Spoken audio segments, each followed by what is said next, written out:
Bagong taon, bagong mga paparating na laban para sa magigiting nating Pilipinong boksingero. Mga nagbigay karangalan at itinaas ang bandila ng Pilipinas. Nagpakitang gilas at ipinakita na walang inaatrasan ng mga pambato nating mandirigma. Kahit pa mismong sa balwarte pa ng kalaban, nagaganap ang kani-kanilang itinakdang laban. Isa na siguro ang bansang Pilipinas sa mayroong magigiting na mandirigmang boksingero. Tulad na lamang nila Nonito Donaire, Janriel Casimero, Donnie Nietes, at ang ating pambansang kamao, Manny Pacquiao, ay unti-unti nga pong nauubos ang mga alamat at naturingang ang kampyon na Pilipino sa larangan ng boxing. Ngunit mayroon pa din namang mga Pilipinong mandirigma mula sa makabagong henerasyon ang magpapatuloy ng legasiya at naiwan ng mga alamat nating mandirigma ng bansang Pilipinas. Kaya naman sa video po natin ngayon mga idol, ang nagpakitang gilas at gumulat sa mga Pilipino boxing fans. Isang PhilAm boxer nga po ngayon mga idol ang nagpapakilala sa bansang Amerika dahil sa siyam na sunod-sunod na panalo nito at halos lahat nga po ay hindi na umabot sa final round. Brutal nga po na winasak ng batang PhilAm ang kanyang mga nakakasagupa sa ibabaw ng lona sa bansang Amerika. Pamangkin ni Brian Viloria mga idol, ang Pilipinong boksingerong binansagang Hawaiian Punch. Viloria landed that sensational right hand to the chin of Eric Ortiz. Ortiz struggled manfully to get up, but at the end of what had been a violent round one, Ortiz fell back to his knees and Viloria with the first round knockout. Si Justin Viloria, isang undefeated na may kasalukuyang kartada na 10 panalo, 7 ay tinapos sa pamamagitan ng knockout.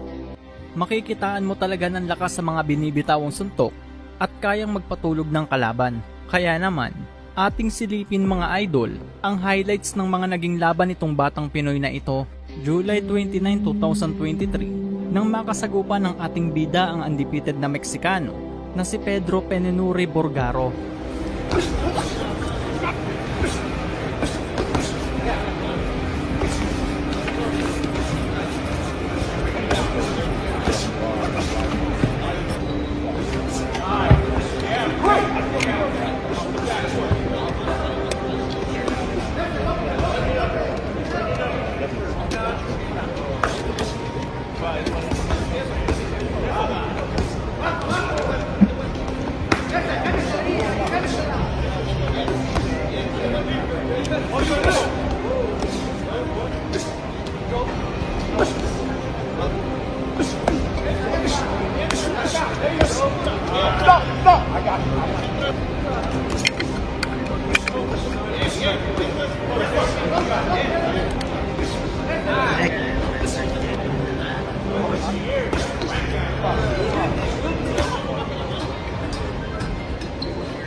Come on, Justin, catch his ass.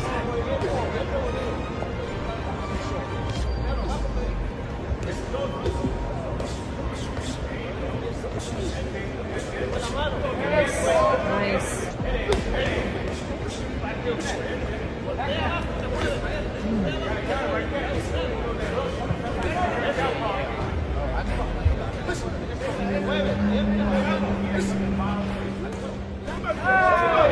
Yes, sir! Yes, sir! Good job, Justin!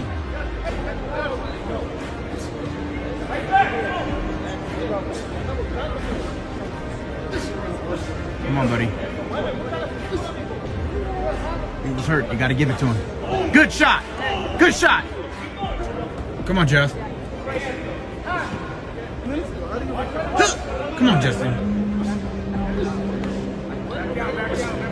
His hands down. Woo! Come on, baby. He's down.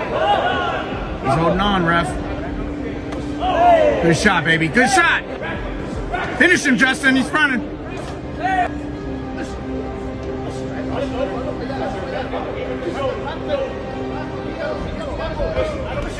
Good. Oh, got him, baby.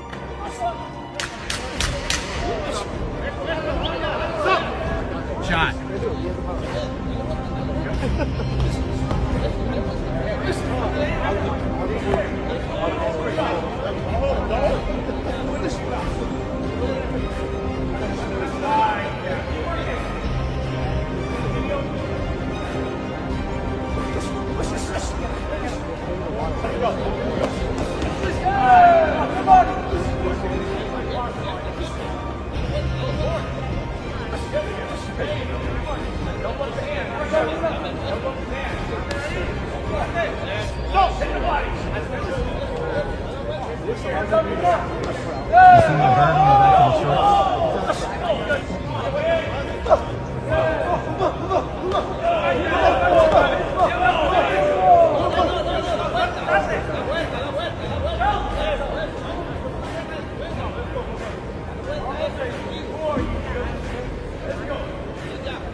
How you doing, Ref?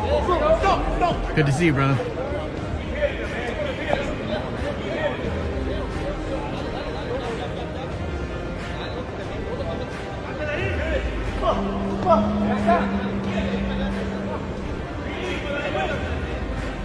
Come on, 15 seconds, Justin.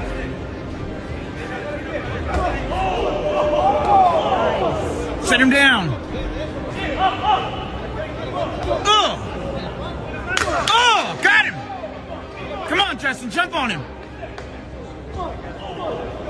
Come on, Justin.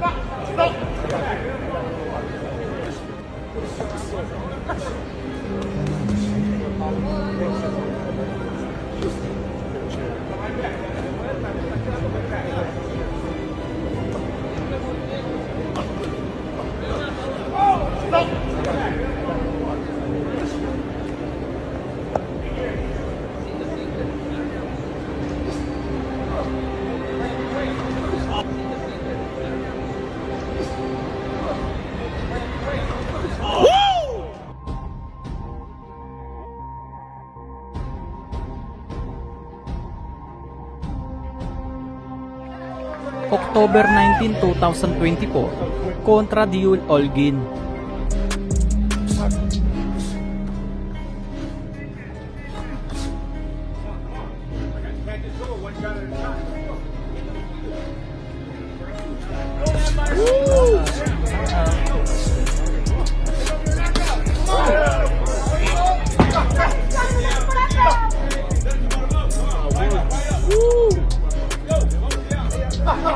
There you go. Come on, where's that three at?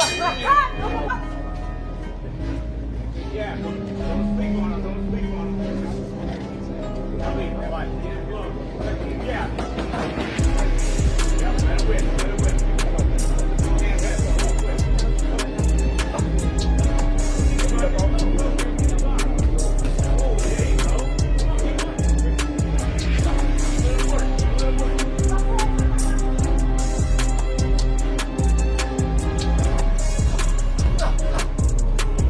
There you go.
March 8, 2025 kontra Juan Centeno.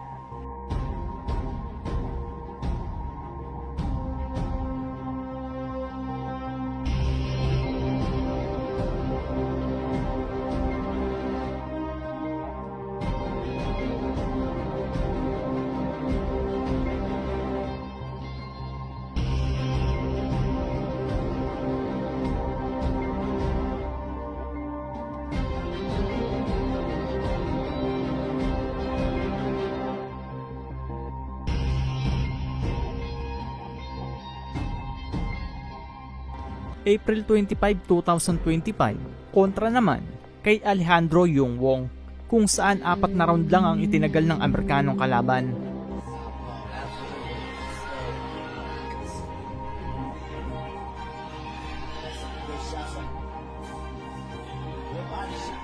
Right back with the head. Not much feel each other's gloves on each other's face. Sometimes we said it before, but it's whoever can take it. Gloria. Another big One of the things that I don't like that Shanita does is he boxes. Valoria's he's dedicated to that body. Dedicated to that body. He's with the jab, comes right back with strong left, does Gloria. Look, man. Another body from Gloria. Dedication is a real thing. He's bothered young. We may have our first knockout tonight. Gloria continuing to press forward. And another one from Gloria. Young appeared to be bothered there. Another ferocious.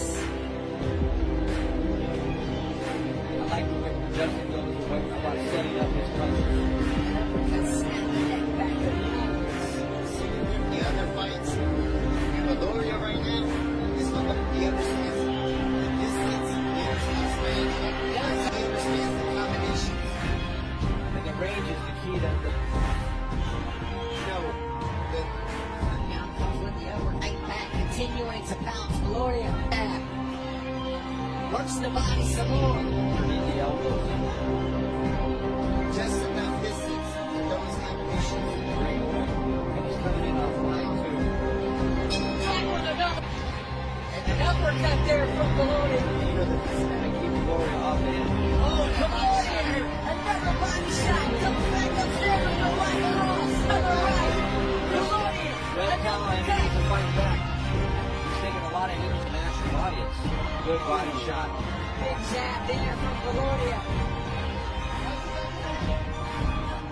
Not much off the Young's punch. Young's left eye completely. Putting a whole lot of energy on the inside.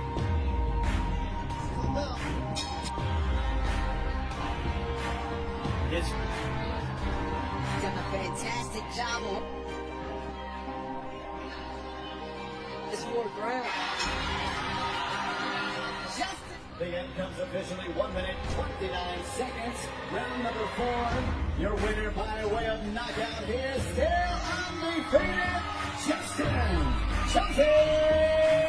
Viloria!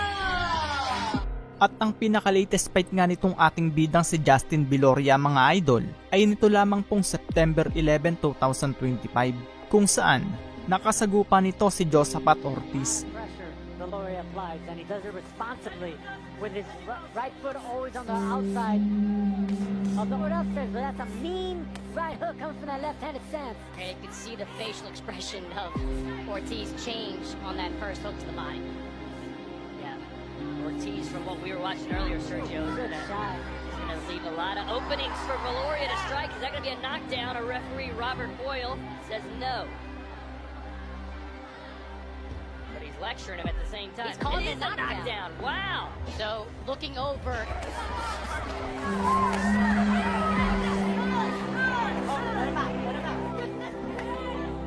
Popping. Oh, nice right hand for Viloria. And then another. Right on the belt line. Viloria follows up with a nice right uppercut and then a straight left and another. But not only as an amateur, Ooh, nice hands there from Ortiz. Right, good shot from Viloria. excellent shot by Viloria, like Viloria was supposed to do.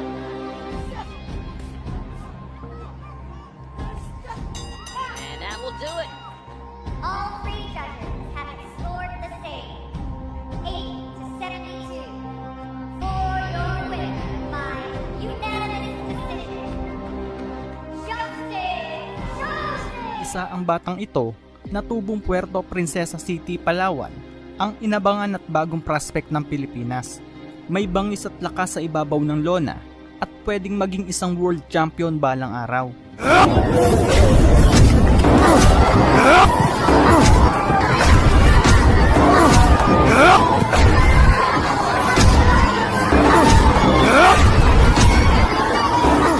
Isang undefeated na boksingero at tinaguriang The Technician dahil sa likas na galing nito sa pakikipagbasagan ng muka ng light flyweight division na si Jacil Trinidad.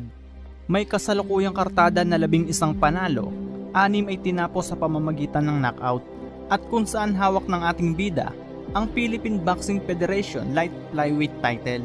Nang talunin nito ang isa nating kababayan na si Roland Eco via 4th round knockout noong October 5, 2023. It's a shot to the body. It's a shot to the body. Echo's fighting in pain. It's going to be over. A shot to the body. And he chinning down right. 3 buwan lang ang nakalipas mga idol. Nito lamang November 11, 2023 ay muling sumabak ang ating bida para idepensa ang kanyang hawak na titulo. Kontra nga po sa pambato ng Balingasan Misamis Oriental, ang tinaguriang Golden Boy dahil sa lakas ng mga suntok nito na may 88.89% knockout percentage na si Eldin Ginahon. At may kartadang 9 na panalo, 8 ay tinapos via knockout at may 1 talo. Naganap ang kanilang sagupaan sa Bernardo Park Covered Court, Quezon City. White with red trunks ang ating bida, blue trunks naman ang kalabang si Ginahon. Unang minuto nga po ng round mga idol, palitan ng matatalim na jab ang dalawang boksingero.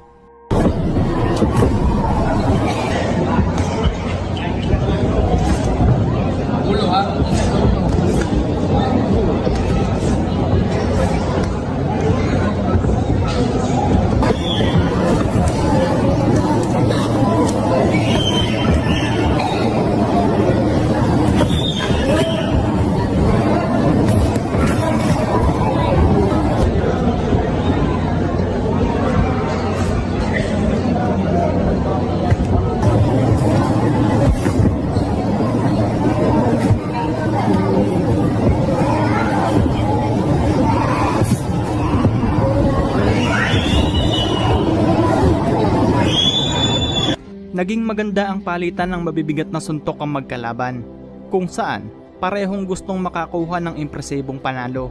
Kamao sa kamao, pangil sa pangil ang laban, matira matibay, bigay todo na kahit unang round pa lang ng laban.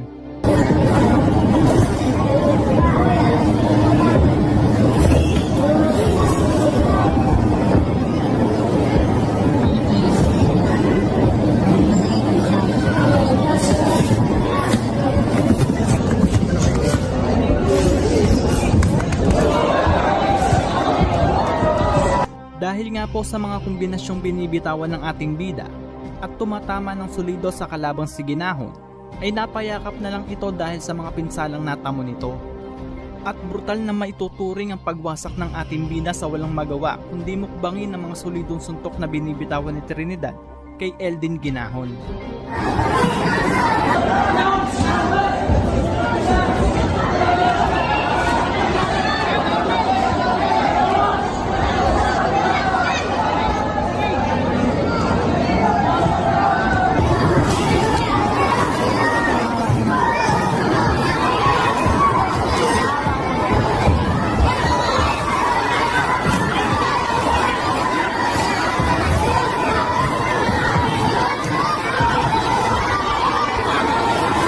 Ayaw na dapat, grabe. Tila natulala ang referee sa kombinasyon ng ating bida. Bugbog na ang kalaban, ay hindi pa nito inihihinto ang laban. Kaya naman, ilang mga solidong suntok pa ang natamo ni Ginahon bago pa ito awatin. Ayaw na dapat, grabe.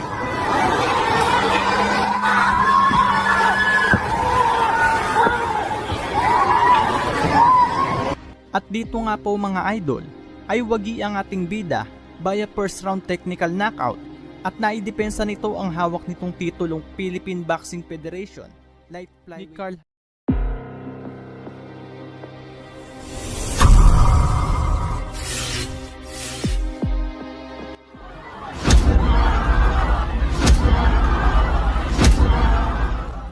Ang Southpaw Filipino fighter na si Archel Villamor na may tangkad na 163 cm at kartadang 3 panalo, isa ay tinapos via knockout at wala pang talo.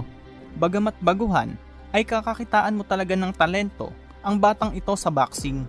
At dito nga po ay nakasagupa ng Pinoy fighter mula sa bansang Japan ay dumayo pa dito sa ating bansa para makipagbasagan ng muka na si Puga Komatsu. Mas matangkad sa ating kababayan na may height na 170 cm at may kartadang 4 na panalo, 2 ay tinapos via knockout at may 2 talo. Naganap ang kanilang bakbakan sa Ilordes Sports Complex sa Parañaque City. Kaya naman, atin balikan mga idol ang naging laban ng ating kababayan at kung papaano nga ba winasak ng Pinoy ang dayong Hapon na si Puga Komatsu.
Ayan o.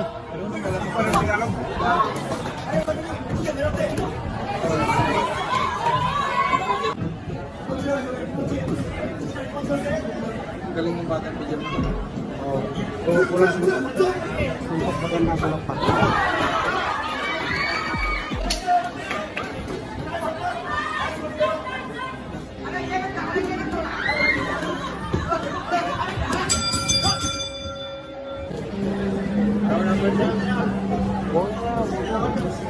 May na mabalag ka muna ito.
Round 6, last round.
Fatality.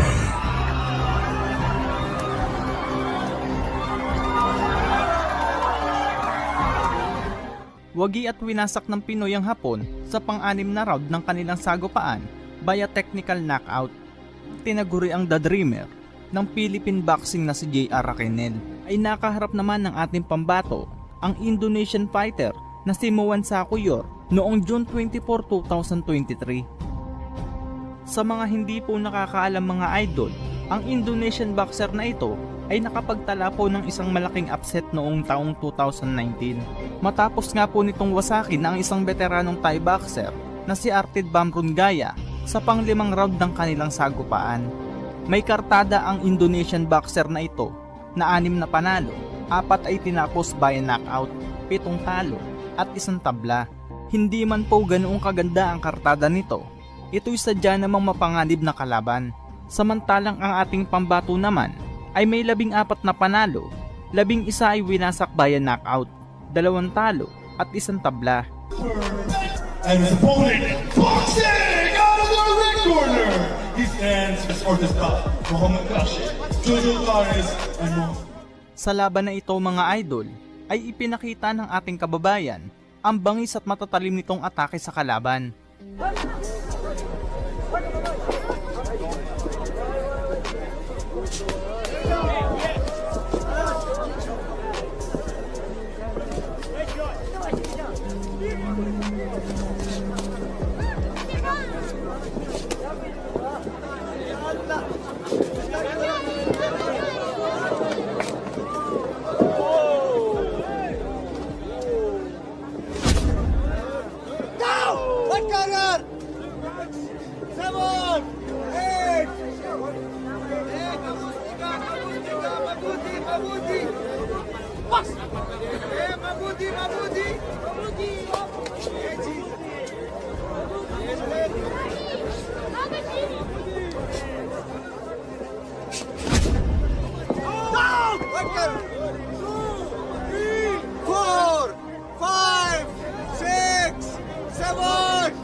Dito nga po ay hindi nakayanan ng Indonesian boxer ang mga solidong body shot na atake ng Pinoy, kung saan 2 beses lumuhod ang kalaban dahil sa sakit at pinsalang natamo nito.